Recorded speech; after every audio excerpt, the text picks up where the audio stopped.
cabochon is one of the earliest designs for shaping and polishing stones. I love the way that this is reflecting the light. The iridescence on this looks wild.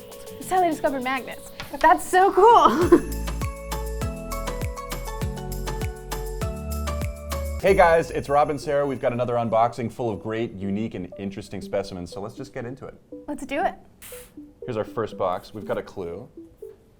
Shaped and polished, not faceted for light, with unusual stones, my form is just right. Ooh. Oh. I've got a lemon drop. Ooh.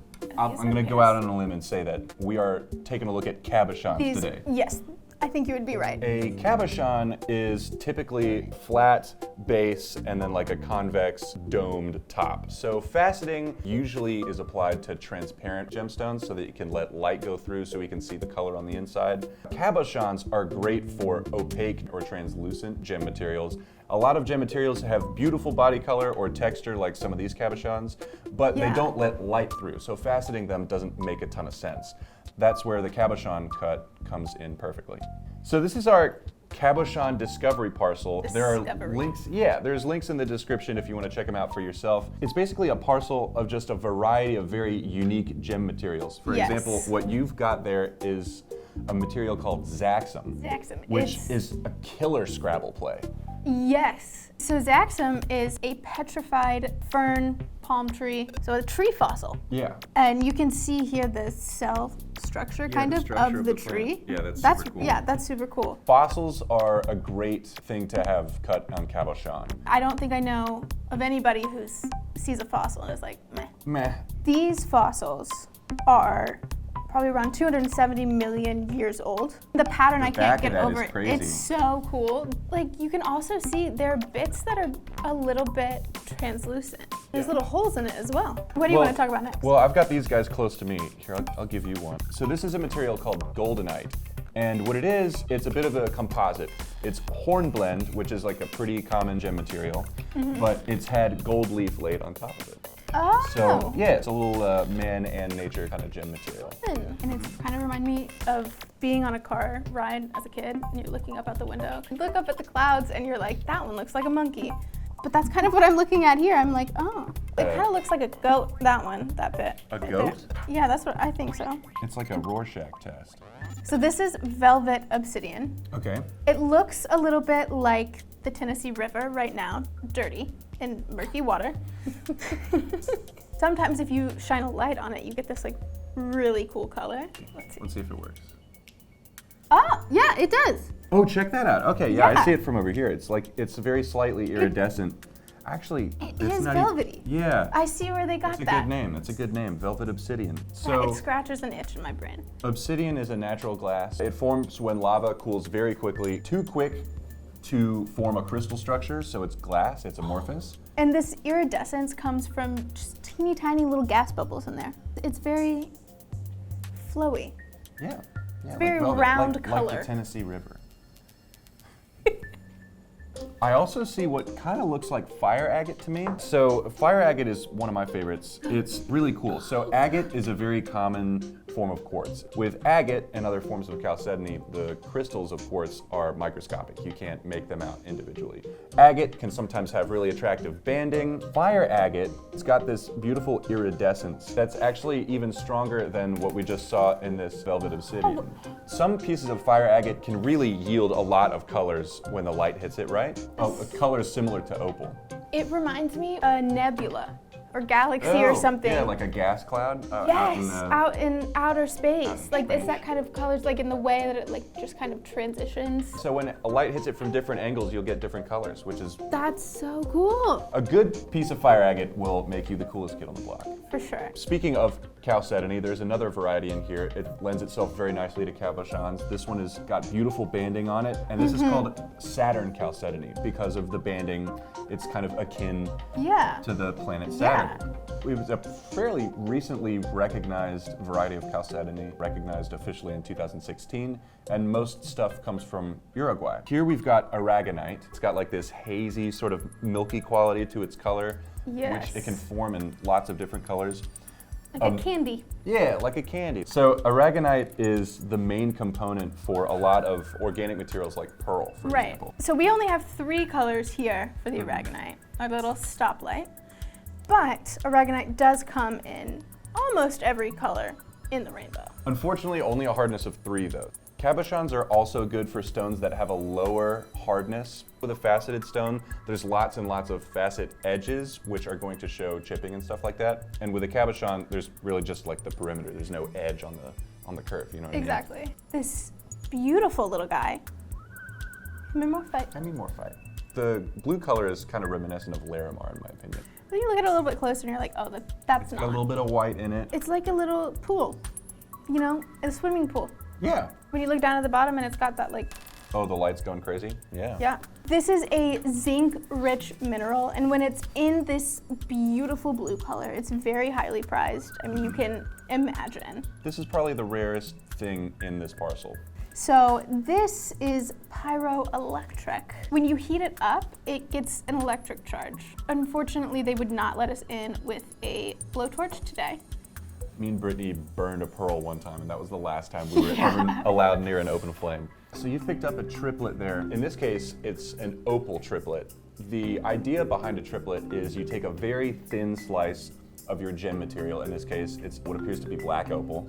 And you sandwich it between a base of matrix, and then you top it with a glass or a quartz transparent top. So you've basically got a thin opal sandwich. So it adds depth to the stone, it makes it larger when it's set in jewelry, and you can't look at it from the side.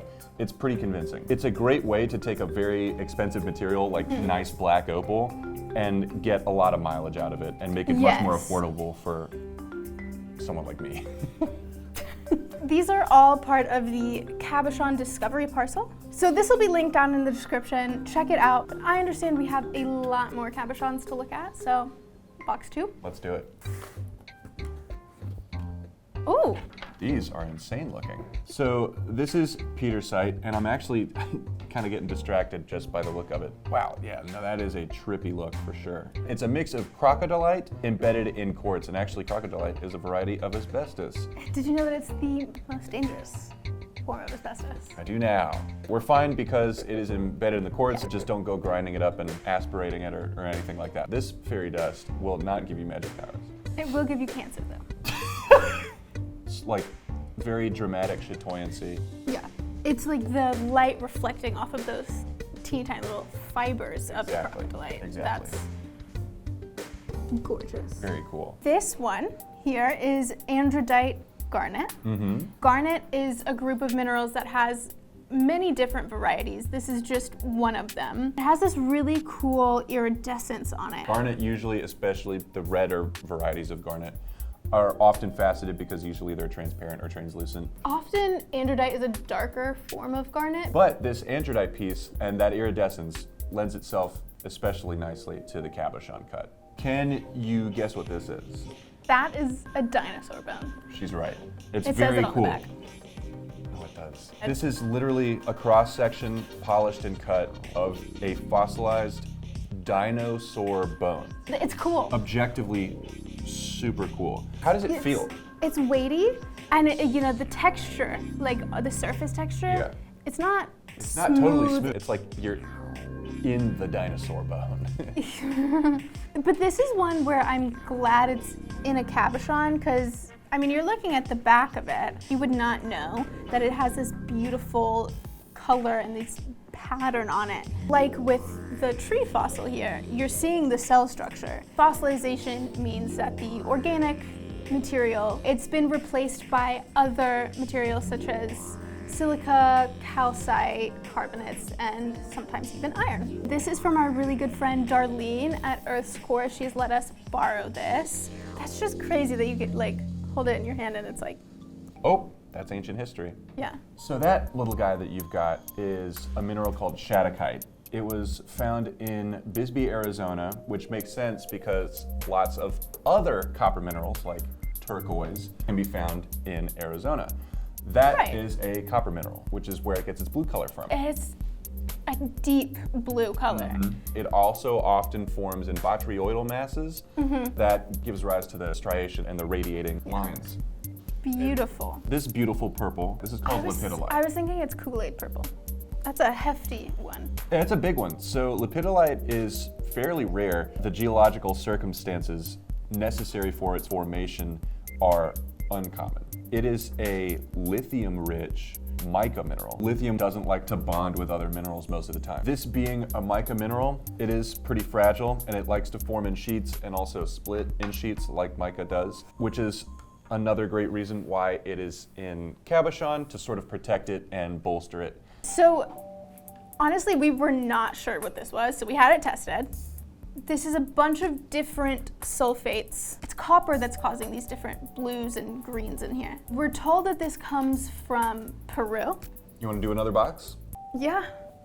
We've got a whole tackle box full of stones. These guys are pretty cool. There's actually a lot of variety in here. First thing that I went to was this guy in the corner. This is native copper. Native metal is basically a metal that occurs and can be found in its pure metallic form in nature. Okay. This is native copper, and it's clearly occurring as its own thing. This isn't like turquoise, which has copper in it. Like, this is copper, like, visible there. You're gonna like these. Am I? Spectrolite. I am gonna like these. So spectrolite, if you think it looks like labradorite, that's because it is labradorite, except spectrolite is a name given to labradorite that comes from Finland, specifically labradorite with a very dark base body color. This is I love this. So some people, they like rarity. I like fun colors and like labradorescence, you know, play of color, those like I love it. Yeah. So this is magnetite and pyrite. I'm really excited about this because I like when the gems do fun things. These are magnetic. And you have a magnet. Yeah, I've got a magnet here. Boom, magnet. Yeah. It's just hanging out. That one's gonna jump to the magnet. It's gonna jump. Okay. Here's a fun fact. You would think that magnetite was named after the phenomenon of magnetism, but it's actually the opposite. Magnetism, the phenomenon, was named after magnetite, which itself is named after the Magnesia region of Greece, which is where it was originally discovered. That's how they discovered magnets. That's so cool. This one is really cool as well. This is Chinese writing rock or Chinese writing stone. It looks like brush strokes. It does look like brush strokes. It's very stark, it's very striking. Yes, it's like a lot of the times you'll see inclusions and they kind of fade or like colors. There's a hard line there. The black bit is porphyry and then the white is feldspar. These feldspar crystal inclusions, they arrange themselves in a way that looks like Chinese letters. It's and I just think, that's so cool. What do you want to look at next, Rob? This green and black of Moss-Sit has always been incredibly striking to me. Often when I'm describing gems, I will compare them to ice cream. I don't know why. This is mint chocolate chip. See, I think it's even crazier green than that. It is. A rock is a conglomerate of different minerals, and that's what Moss-Sit is. It's a mix of jadeite, cosmochlore, which is the black stuff, and albite. I think what's interesting is this cosmochlore has such a different luster to the rest of it. Sure, yeah. You can really see it on this one, like. Oh, especially that piece. Yeah. An interesting thing about Moss-Sit is it's only found in one place, the northern Burma. Not the easiest place to get gems out of. It's not something that you see every day, for sure. So this is psilomelane. It's super cool. I've never heard of it. I don't know that I have either. It has no definite chemical composition. That's because it has water content in it. It's a hydrous manganese oxide. And when I first looked at it, I thought, it looks like an oil spill. They are known for this beautiful metallic luster and that smooth, shiny surface. So they often form in botryoidal or stalactitic masses. So this is one of those really unique and cool materials that you're probably only going to find fashioned into cabochons. Ooh, that one's like super thin banding. Yeah, it's like fingerprints. It's time to take a closer look, and we have a lot of options. There's so many. You go first. Okay. Let's take a look at this Pietersite. I love the texture difference between this fibrous material and the host material. Okay, so I'm gonna go with this velvet obsidian. I think the surprise of shining the light on it and seeing the way the light is just dancing around there, I love it. Let's take a closer look.